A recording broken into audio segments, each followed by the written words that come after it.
All right, everybody, welcome back to the Middle Tech Podcast. You've got Logan Jones here with Evan Knowles recording out of the Awesome Inc. studio. And we just sat down this evening with Darrin Murriner and Kirsten Moorefield, who are the co-founders of Cloverleaf. So Cloverleaf is an awesome platform that's being built to really help teams understand each other, whether those are remote teams or in-person teams. They're really kind of pulling the curtain back on team members' personalities, how they like to solve problems, how they like to deal with issues, and just building this tool that allows for a lot more robust communication and allows for that communication to happen a lot quicker, especially if you're in a remote culture. And speaking of culture, it is also a great tool for building that in a remote way. And something that was special about this interview is Evan is actually a customer of Cloverleaf. So that made for an interesting perspective because Evan actually got to talk through his experience using the platform, what the dashboard actually looked like for him, the different ways that he utilized that for his team.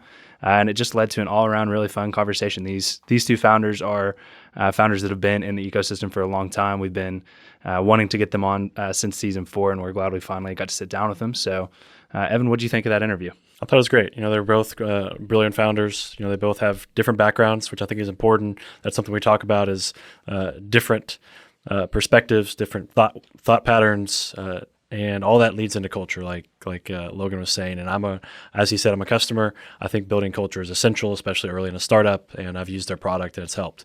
So I'm looking forward to you all learning more about them, and hopefully you guys can leverage this as well.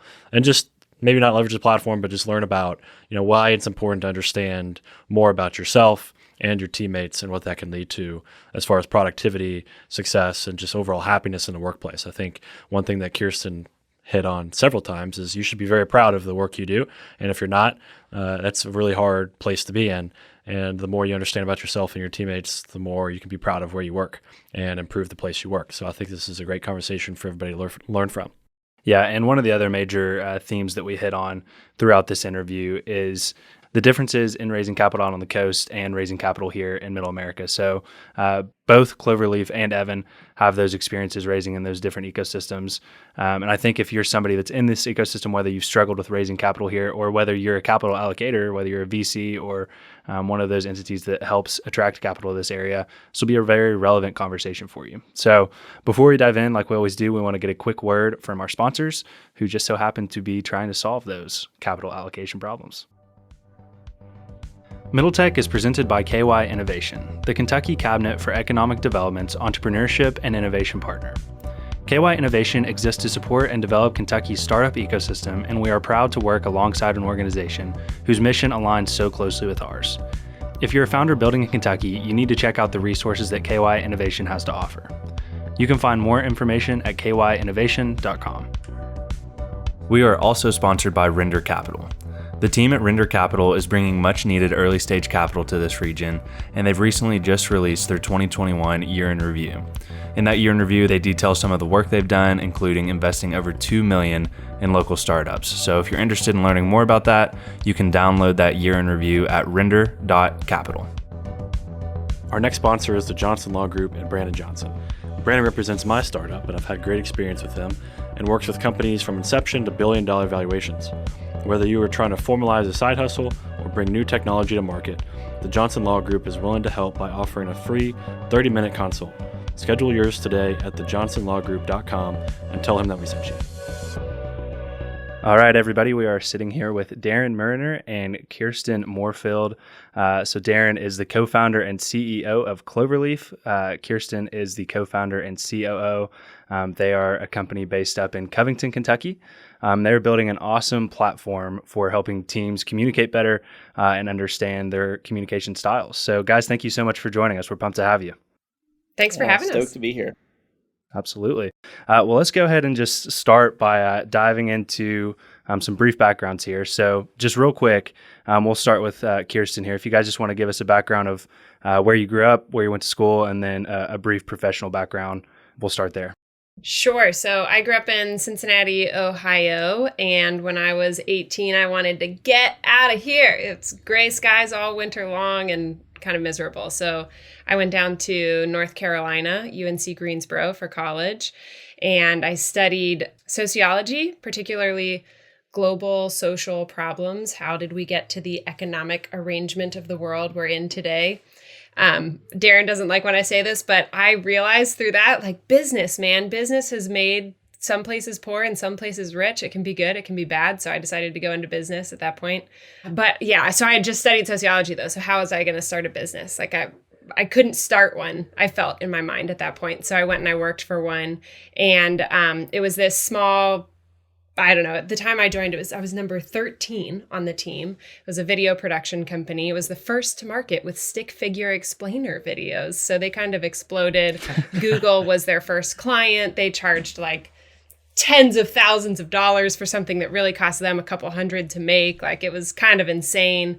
The company exploded, and I really just was the one who oversaw the clients and the actual like creation of the videos. So I was kind of like a project manager.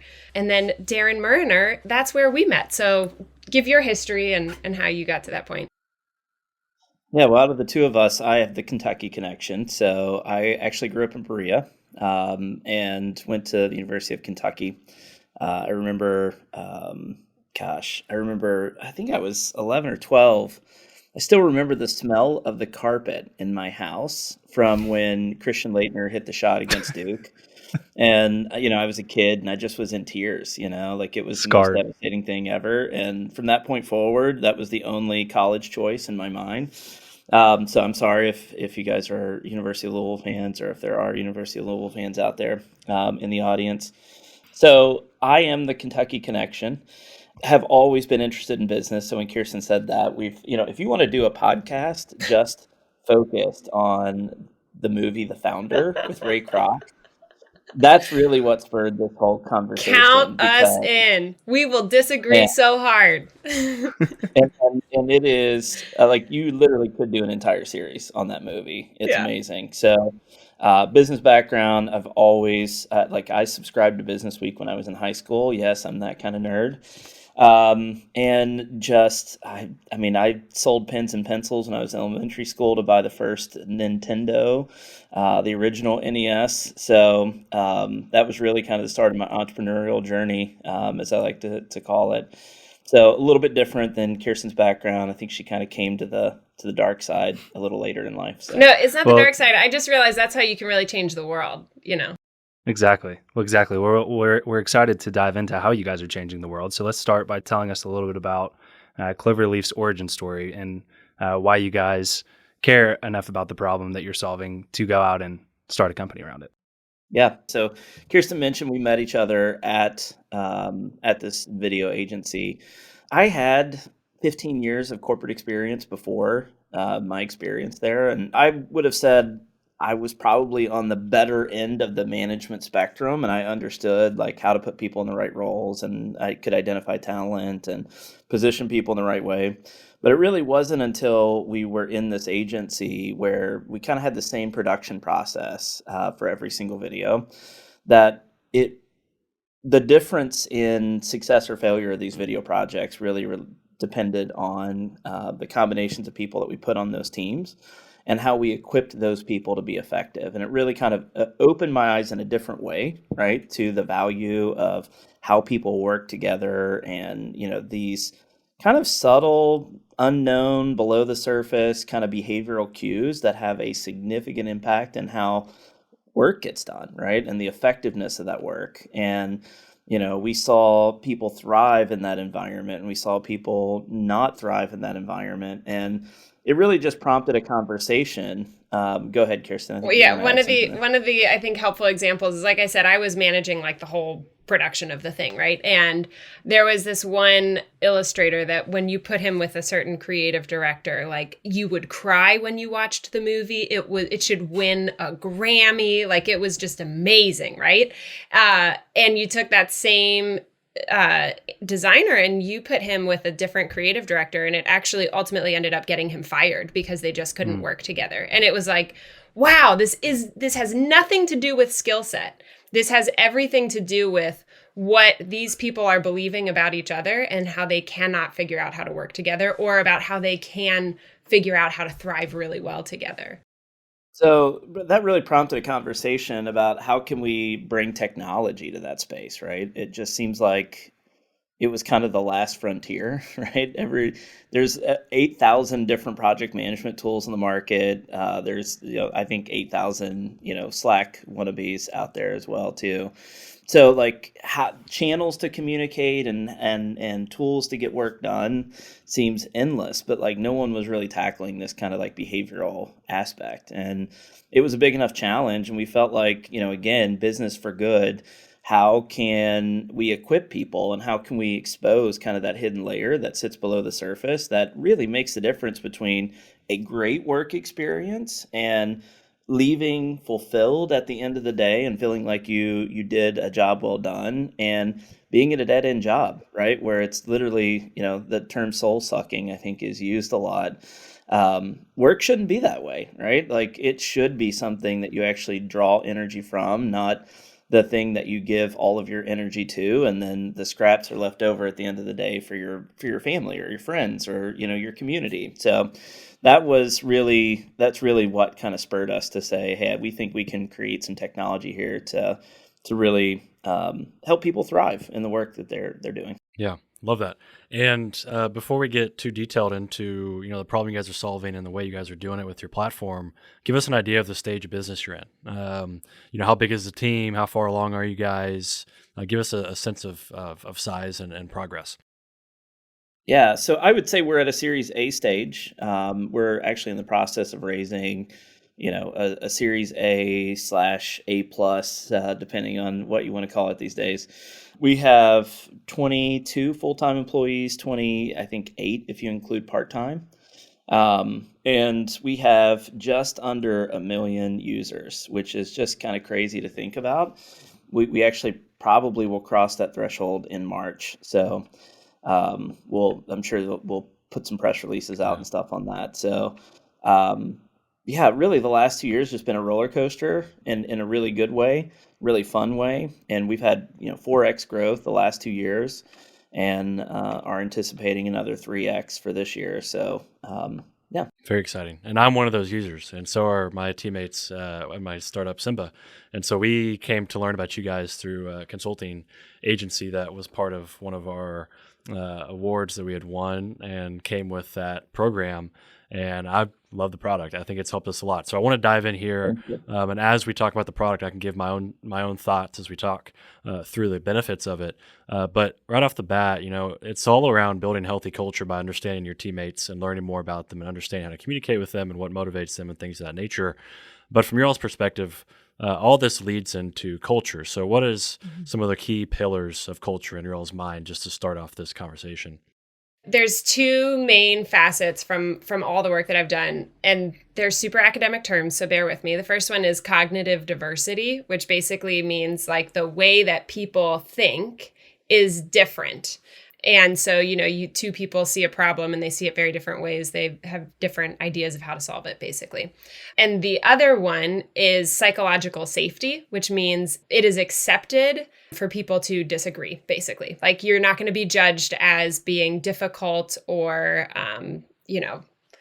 like trying to cause problems if you actually share your cognitive diversity. So you need to be able to have people who see things differently. And it needs to be a place where it is perfectly acceptable and actually encouraged to say like, hey, I actually saw this in a different way, or like, I disagree on this thing. A lot of what we deal with is actually all the different ways that can be. So like one thing might be like, some people are super detail oriented. Other people are really big picture thinking. So I'll use myself and our CTO as an example. I'll come at a problem and I'll say, oh, easy. Here's how you solve it. Like, boom. And Matt, our CTO, will be like, did you think about these 75 potential issues from that? And I'm like, no.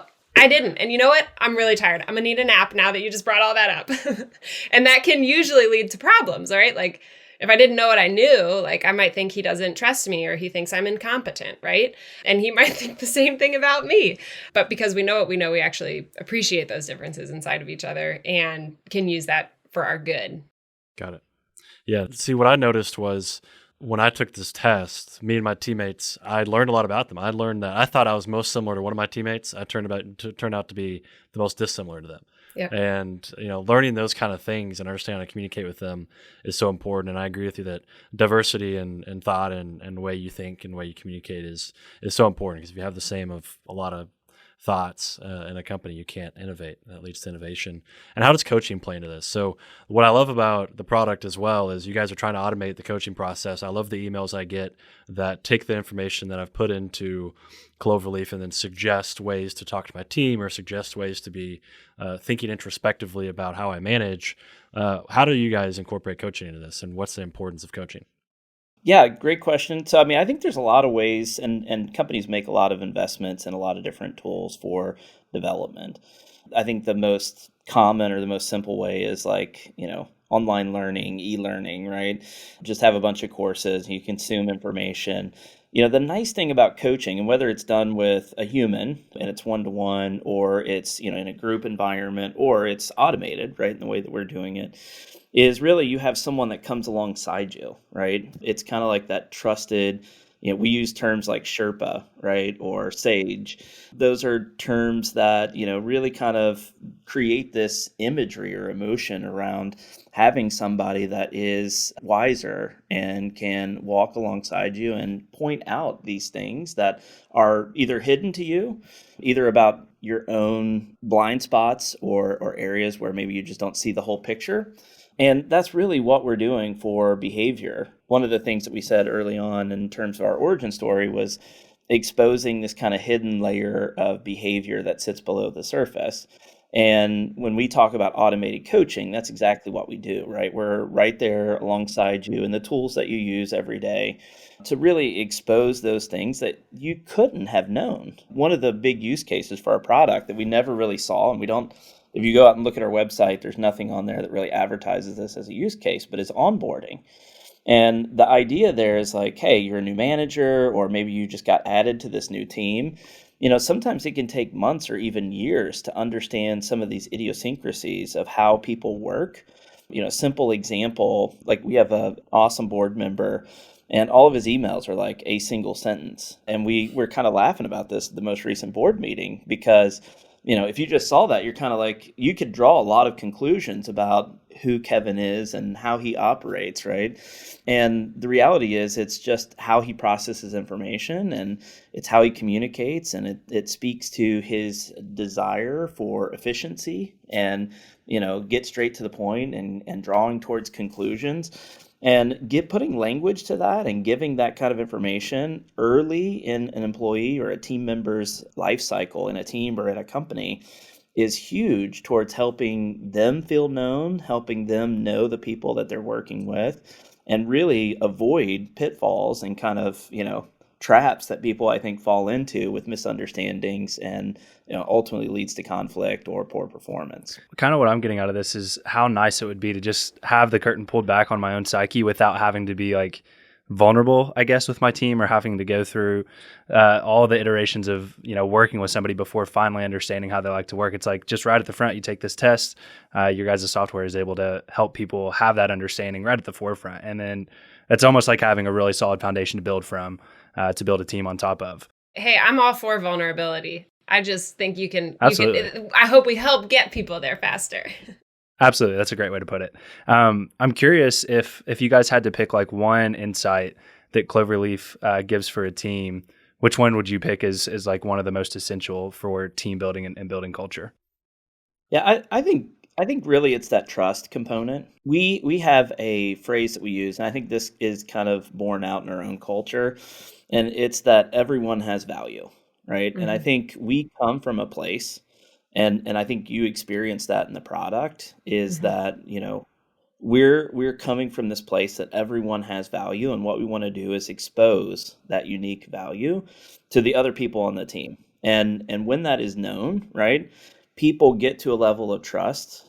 And I think trust, time and time again, we've seen is really a key aspect. And that's really the thing that we are trying to build with teams. And it's also the thing that we really work hard to make sure that we keep intact and grow and strengthen in our own culture internally, Because if that's there, any sort of disagreements or any sort of, differences in perspectives can really be overcome because you're never questioning either, A, do I have value or does that other person have value? And I think if you ask someone like, hey, does that person have value? Of course, they're going to say yes. But deep inside, there's all these questions and doubts, and their reactions and responses to people seem to indicate that that person doesn't have value. Or that they How don't know people- what it is. Hmm. Sorry, Darrin, go on. Oh, no, go for it. That's a really good kind of take on that. I think one of the helpful, practical applications of this, of how do you build that trust, is first of all, it really starts with yourself. You can't just be like, I wish everybody understood me. You gotta be open to understanding the people around you. And that through that you can model this, and then people can open up to you more. But I think one of the triggers that it's really helpful to think about is the next time you're in a meeting and somebody starts asking you 75 questions or, pitches a big idea you don't understand their details of, whatever it is for you. And you notice that thing in your head that's like, well, of course, Kirsten's doing that again. Pause, capture that thought and think okay, wait a second. If Kirsten has value, what could she be getting at? Maybe she doesn't think the same way I do. What could really be happening here? And what questions can I start to ask to better understand that? When you do that, that changes everything. For people notice it. People notice that you didn't have your gut reaction. People notice that you approached it with curiosity and open-mindedness. And that starts to shift the culture, no matter if you're the CEO or the new intern on the team. Yeah. And I want to paint the picture of what the product is. We've been kind of talking about, benefits and things of that nature. I'm looking at my profile here. So I want to walk through what I'm looking at. And I think it's brilliant because it's a dashboard of my psychology. When I'm looking at my page here and I'm able to see my personality type, that is INFP, my introversion is 80%. Let's see, my disc, I can look at my disc. I can look at enneagrams. I mean, I'm looking at all the different tests. I don't know how many tests you guys do off the top of my head. I'm looking at several here, but I'm looking at a dashboard of how my brain works. I took the test seriously, so I trust this data. I've actually taken a good amount of personality tests and love taking the test because, I just love to know how my brain works. And I've taken enough to know that this data is accurate because I'd live it out.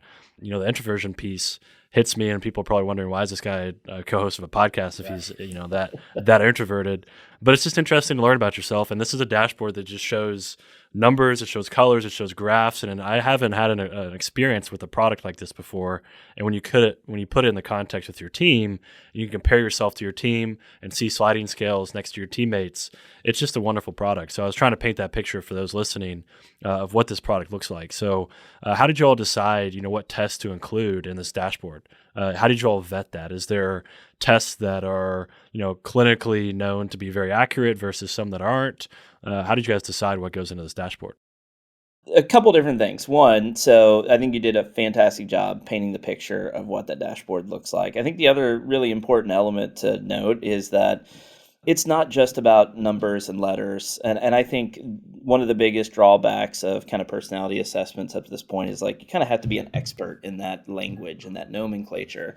And we really take that and translate it into bite-size, common language insights that really help you develop yourself, right? Both in the app and then more importantly, the integrations with the tools that you use every day, Microsoft Teams, Slack, email, calendar, right?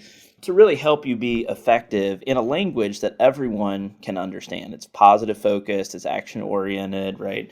So I think that's an important thing to note. It's not just we're just going to belch a bunch of data points on a screen, but really it's about drawing insights from that. I think a couple different things. One, behavioral assessments, they're meant to be a mirror of your own behavior.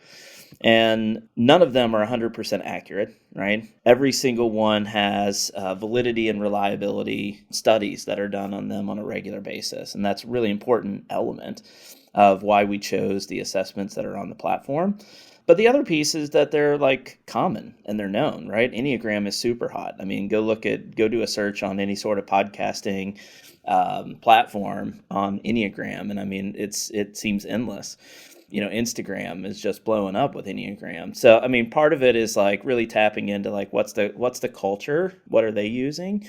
What are organizations investing heavily in, right? Tools like DISC and StrengthsFinder are heavily used in pretty much any organization.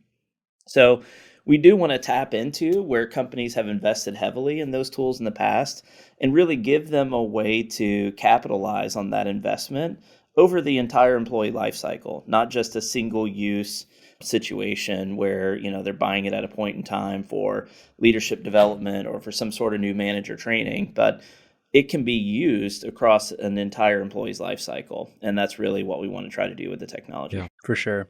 I think something that's a really interesting dynamic that we've seen play out now that I want to touch on, and I'm sure you guys are seeing a lot of it too, is, as we've had to adapt to remote work, one of the main conversations that you'll hear about it is, how do I maintain culture with remote work? Talk a little bit about how Cloverleaf goes about helping teams maintain culture, even though they're remote.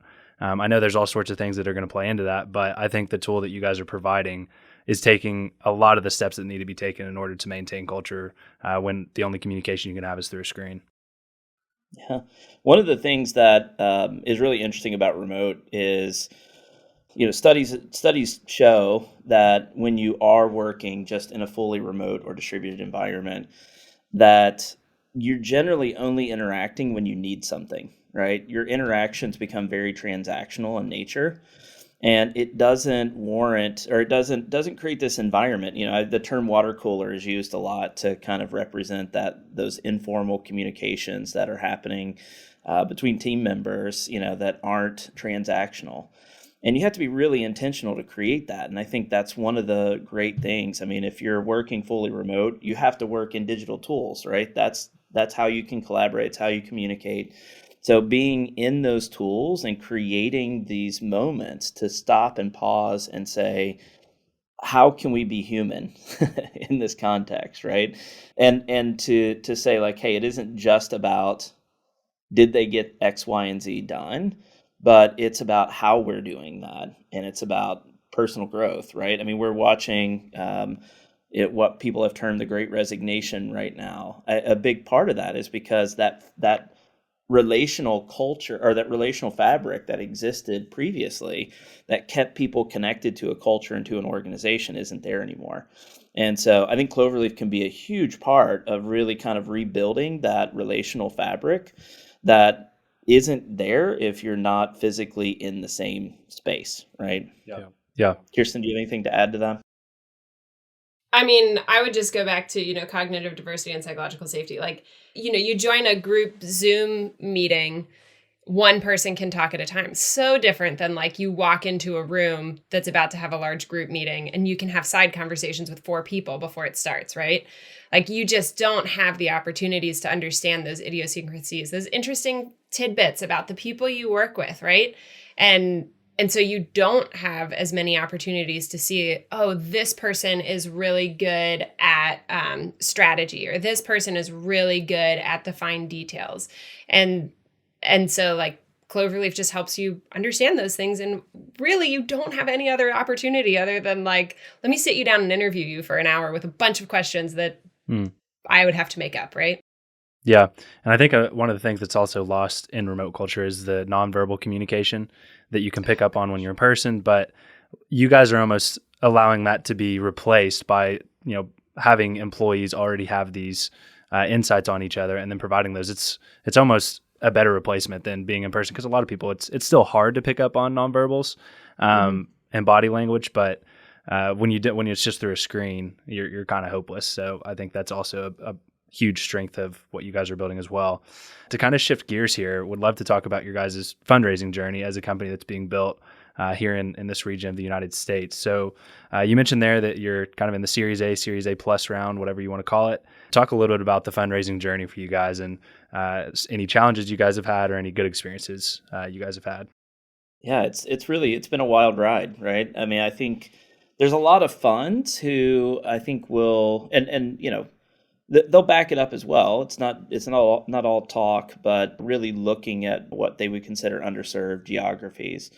That's great, and I think it definitely has provided access to more capital to a region like the kind of Kentucky, Ohio, Indiana territory.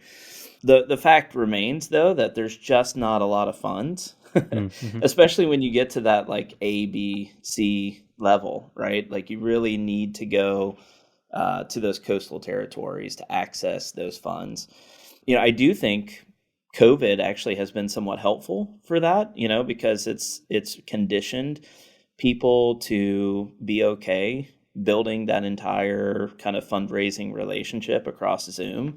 Whereas before, I think it was probably easier. The people, the whole Sand Hill Road culture of the Bay Area or Silicon Valley, it was kind of like you had to go to the mountaintop, right? To go do, knock on doors and have these meetings. And I think that's actually been a plus for regions like us, because it is more accessible now. And I think it has made it okay to build relationships through Zoom without having to, fly across the country and be in person to do that. But I would say in general, right, there is still a huge gap between the accessibility of funding here in the Midwest, or even in the South as well, relative to what exists on the coast. From your perspective, Kirsten, when we got on the phone, I hate to cut you off there, but when you got on the phone, we had talked about you wanting to give just a quick thought and a perspective as a female founder, because all we hear, when we talk about VC is, the female demographic, the disparity there between male founders. And when we got on the phone, you wanted to kind of paint a picture that is your perspective. And so I'd love to hear yours and your experience. Yeah. So thank you. I would love to give my experience. So I think raising capital is just really hard. I mean, what Darrin just said, I think raising capital on the coast is really hard. I think it's a lot easier than it is in the Midwest, but I'm sure it's still hard. I think raising in the Midwest makes it even harder. And I don't have control over the fact that I'm a woman. And so like if we have a conversation with an investor and then they're not interested, it does me zero helpful good to leave that and say, well, it must be because I'm a woman, right?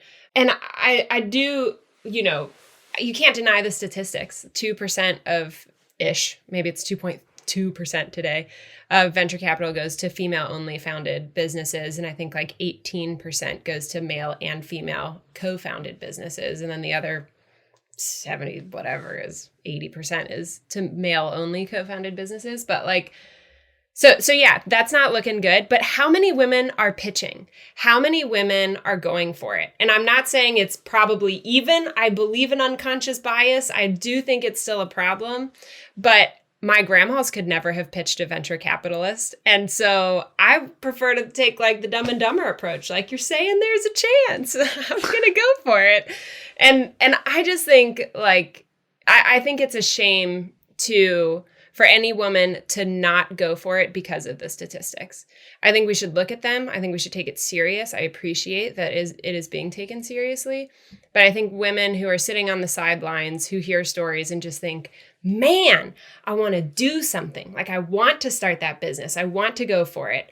Don't let the thought of, but venture capital doesn't come to women. Like, don't let that stop you. Venture capital doesn't come to Kentucky, but yet somehow Cloverleaf has gotten venture capital. So like, I think go for it. Go for it anyway. Yeah. I'd love to hear. So I basically finished my first round as well. And my perspective was, it took me 4 months to raise $300K in middle America. It took me 3 weeks to raise $300K once I got pretty plugged into the coasts. What was your all's experience? How does your breakup go from those that are in middle America that invested in you all to the coast? You don't have to give names, but what did that look like for you all, and what was your all's experience? Was it similar to mine? Yeah, I mean, I think there's definitely a different mentality or psychology, right? I mean, I think, at the angel funding level, which is probably the primary place that you were raising on this round, oftentimes it's doctors, lawyers, former CEOs, or maybe it was, a family business that they were a second or third generation, leader in. And, the mindset and the mentality of businesses that are in those industries is not, scale fast, invest ahead of cash flow positivity, right? And I think there's just a massive gap in terms of mentality. Even where we're raising now, it's like, we talk to Midwest investors and there's a certain threshold or mindset about valuation or how much money we can raise, given the revenue trajectory that we're at today, or have been over the last 12 months and kind of what we're projecting over the next 12 months versus, when you talk to funds that have $300 million, right, versus 15 or 20 or 25 million, obviously they can make bigger bets. And with more money, right, it increases your chances of success. It just does. It doesn't mean that money solves all the problems. And, I think there's a lot of people who bootstrap their way, and that's actually been beneficial to them. But the reality is, when you raise more money, your chances of success go up. And so it's just a reality, right? The size of the fund, the mentality of the investors, or the mentality of the even a more traditional VC in the Midwest. There's just a massive gap between how they view valuations, funding, how you step that funding up versus, raising bigger amounts and bigger rounds to scale faster, right? It's night and day different. It really is. And we're going to do a whole episode here soon on that. I'm going to get a friend who's raised entirely on the coast, and I'm going to be the counter to that because I got experience for both, and we're just going to vent. I'm going to vent. He's probably going to brag, but we're going to talk about that. It's funny that you say that because, our first round, we had an investor in the first round. We were super lucky, and actually it came through connections with the Kentucky Angel Network, I think. I'm not sure if they're still doing that or not. And it was kind of an awkward pitch, and we didn't know who was on the other line. And it turns out it was this investor in Miami who was managing a family fund. And they've turned out to be fantastic investors for us, really supportive. But Kirsten and I go, and they have we happen to get the funding right at the time they were having this founders retreat. And so we fly down to Miami, and we're meeting all of these other co-founders from other companies, and many of which have gone on to successful exits, like very successful exits. And we're talking to them, and they looked at us like we had a horn on our head, right? They were like one guy in particular, I remember he was like, I don't understand what you're talking about. Like even the terms that we were using, he's kind of like, I've not dealt with any of those things. Like, what? I might as well have been talking in a different language to him. One of them, he looked at me and he was like, Kirsten, you need to go to Mike, who's like the fund manager of this fund. He's like, you need to go to Mike and tell him to rewrite your term sheet. And all these are bogus things. And you need to and I was like, I actually don't feel at all empowered to do that. I just got my butt whooped for the past year trying to get to this point. I'm just happy to cross the finish line. Like, I'm not going to do that. I know exactly how you feel there. Quick story of mine, when I went to start fundraising, I had a cap in mind that was aggressive based on what I was seeing data from the whole United States on the coast. And then when I started talking to more people in Middle America, my cap came down. But when I went back and got more well connected on the coast, people were laughing at my cap. They're like, what in the world? Why is this, so low value? Like, why is this valuation so low? I'm like, it's just the market in Middle America. We actually have two different versions of our pitch deck. And there is a single slide that is the only difference in that pitch deck, and it speaks to how much we're raising, right? Because if we give a pitch deck to VCs in San Francisco that we gave to the people in the Midwest, they wouldn't even consider us. I had two people laugh out loud on a call, actually. Just to say that real quick. Yeah. I mean, these types of conversations I think are super important because I feel like people are starting to understand the disparity between the coast and what we have going on here. I think I'm just now starting to realize like, oh yeah, people say that, but if you have a really good product, you'll be able to raise here. But the details that you guys are talking about are the details that matter when it comes to fundraising. And luckily, this new like kind of remote work standard and being able to raise, even though you're not based in San Francisco, is luckily going to hopefully be like kind of the lifeboat for a lot of the startups in this area. And then, I guess we can only hope from there that some of the money from any successes that's seen from these types of companies stays here and hopefully can, multiply and cause the multiplier effect here in this ecosystem. Totally. And I actually think that's what's missing. Like I think back to, when we spent a lot of time talking to some angel investors trying to raise our first round, they had been burned. Because and not because anyone was ill-intentioned, but because companies failed in the early stages.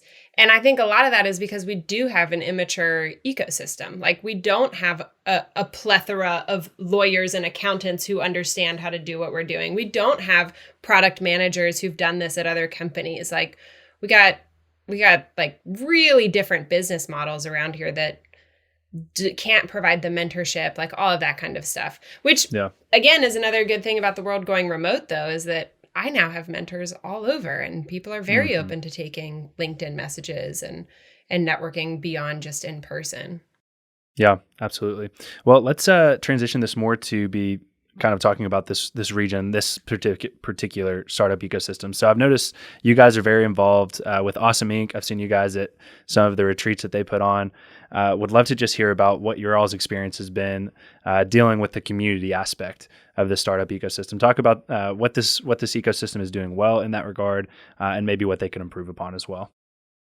Yeah, I mean, I think you play to your strengths, right? Like, what resources do you have? And I think Awesome Inc. is a great example of that, where it's like, hey, there's not an equity component, there's not an investment, but what they can do is really just pour into the founders and pour into, make those connections, build mentors, right? Provide advice, create accountability. I mean, I remember one of the most simple things in our experience with Awesome Inc. was they had the spreadsheet and we had to fill it out. And we, Brian and Keith, we'd be on the call with them, like, every, I don't know, was it every week? I feel like it might have been every week. Yeah. And it was kind of like, hey, what are you going to do this week? Right. And did you do it right from the previous week? And that's such a simple thing, but man, really keeping founders accountable, especially that early stage where it's kind of like you have a whole world of possibilities and all you have are obstacles to overcome. Having somebody there to hold you accountable and really just give you some insight into how to overcome those is huge. So I think it's really the support element, I think, is the thing that this ecosystem is doing well. And the same thing, the interesting thing about where we're at, straddling the line between Ohio and Kentucky, is that we get to see this contrast every day, right? Between the support systems that exist on the Ohio side of the river versus the support systems that exist in on the Kentucky side of the river. And what's interesting, most of the support, entrepreneurial support in the state of Kentucky exists in Lexington and Louisville. And so it's kind of a no man's land on the Kentucky side of the river in northern Kentucky. I mean, we have Kinetic Ventures. They're a great resource and support. They've invested in us as well. Outside of Kinetic, there's not really a lot of resources. Blue North recently, and I think they're still kind of getting their footing under them. But like then you go to the Ohio side, and it's like they have the Third Frontier Fund, and they've seeded $1 billion into 5 different funds across the state of Ohio. It's really hard for the state of Kentucky to compete against that. And I know Indiana has a similar situation where they've invested or committed, up to $1 billion in venture capital funding. And the direct impact of that is if you look at Columbus, right, Drive Capital would not be there without the Third Frontier Fund and those matching dollars. And they now have, I think either $500 million or maybe even $1 billion with the matching funds from the state of Ohio in a fund. And that's just insane. That doesn't exist anywhere else in the entire, 2/3 eastern Midwest part of the country. There's not a fund that big. And if you look at the companies that now exist in Columbus that have been invested in by Drive, and the follow-on capital they get because of Drive's connections and how that expands their market opportunity and their connections outside of, like they're multiple unicorns. Yep. Yeah. And multiple people who have left those unicorns to start new unicorns. Right. And I think that comes back to having some success stories, right? Having people with successful exits, keep that money here. It's not Drive Capital. It's not $500 million or $1 billion. It's not the Third Frontier Fund. Those things are great. And I hope, the state of Kentucky, I just watched kind of a transcript of Andy Bashir's most recent State of the State speech. And there was nothing in there about, investment. There was a little focus on high tech investment on the agriculture side, but you're competing against the state of Ohio and the state of Indiana. And, when they're putting $1 billion behind that stuff matters, right? I mean, it's what brought drive capital to Ohio, and it's what has seeded so many young startups in the state of Ohio. So I do think there's more that the state can and should be doing if they want to remain competitive with bordering states. Yeah, I think we're just in different cycles. I think we're later. I think ecosystems go through stages when it comes to their maturity, and I think we're just so early. And I think one of the biggest components of that we just keep mentioning is you've got to have those exits where it creates liquidation and it creates new money into the market, but also more importantly, it spurs out new talent. Talent's been a part of a startup, has a risk mentality, knows how to scale, been a part of a scalable business venture. And that just hasn't happened a whole lot in Kentucky yet. You're not seeing that. Absolutely. And so I just think we're in a later stage, and we've got to realize that, but we still got to try to push it forward faster because as we were saying earlier, the difference between us and the coast is frankly scary when it comes to our mindset and the amount of capital that we have access to. And so we've got to figure out, how to accelerate it. And so that's why we're having these conversations. I will say, let me balance that out too. Hold on, Kirsten. Yeah. One last thought is another huge asset that I think we have that the coast don't have is hungry people, right? People who have a level of grit and determination that is really unmatched. I mean, if you look at the culture of our team, their level of commitment to what we're building is second to none. And I don't think we could have created the culture that we've created at Cloverleaf without really tapping into that talent pool. So I do know that's a huge asset. And I do think we need just more experiences, more companies that can kind of throw off that talent, either, post exit or even before, if they have really great ideas, want to start their own. But there is there's a cultural element that exists here in the Midwest that I think we should be tapping into more. We just need education experience, right, to get people and then the support systems and network to help them thrive at those early stages. Go ahead, Kirsten. Sorry. Well, back to a previous point, I was just going to say, the problem is not that the capital is not here. The capital is here. And especially, Cincinnati, I've heard statistics on we're number 4 in child poverty and also number 3 in wealth, period, where it's what is this disparity in my own city, right? Those stats are not totally accurate. It's something around there, ballpark, right? But the money is here. It's just in real estate. It's in conservative investments. It's old family money. And when you get those exits and when you get those success stories, that's when people are less scared of the risk and more educated on how to do it and where to do it and why to do it. Yeah. Maybe a better way to say it is there's more risk capital, on the coast than here in Kentucky. So we always like to end on a forward-looking statement. If you guys could give your perspective on what the next several years looks like for Cloverleaf, what's the grand vision? What do you guys want to accomplish over the next several years to get closer to that? That's a great question. I mean, we definitely have a largely growing team. I mean, this year we have plans to triple the size of our team. Over 5 years, our goal is to get to 100 million in revenue, become a unicorn. Whoop, whoop. And I sit on the product side of the business. So, my answer is technical about our technology and what we're building and all of that kind of stuff. But really, it all comes down to we want to reach more people and we want them to get coached affordably and accessibly on who they are. What are they good at? What's energizing to them? What is the kind of work that, can turn the same exact job? You don't have to go flip your whole career, but how can you stay in the same exact job and turn things that you loathe into things that are empowering to you? How can you turn relationships that feel toxic into appreciation for one another? How can you go home proud of what you did at work today, And we've experienced how our nudges coming to people over time create those experiences. And we just want to do more of that. We have big plans of how we're going to do it bigger and better and reach more people and make it more intelligent with more data and all of that. And I'm really excited about that. But it ultimately comes down to Darrin and I think work is a place where people can feel a lot of pride and satisfaction. And when you have healthy relationships at work, you have healthier relationships outside of work. So that's what we want to help create in the world. Couldn't agree more. And I think the mission you guys are going after is an awesome one, and one that I'm excited to see you guys continue to build. And big congratulations to you guys. I don't know if our listeners really understand how significant it is that you guys are close to eclipsing 1 million users. I know we always hear the big tech companies and massive valuations and big users, but 1 million users is quite an accomplishment, guys, especially in this area. So big props there. Thank you. Before we let you guys go, we've been talking about this awesome product. So let's talk a little bit about where listeners can go to learn more, what your website is, and then any ways that they could connect with you guys if you guys are up for that. Yeah, absolutely. So cloverleaf.me is our website. The cool thing is we talk to specific personas on there. So if you are a leader or a manager of teams, right, there's an option there for you.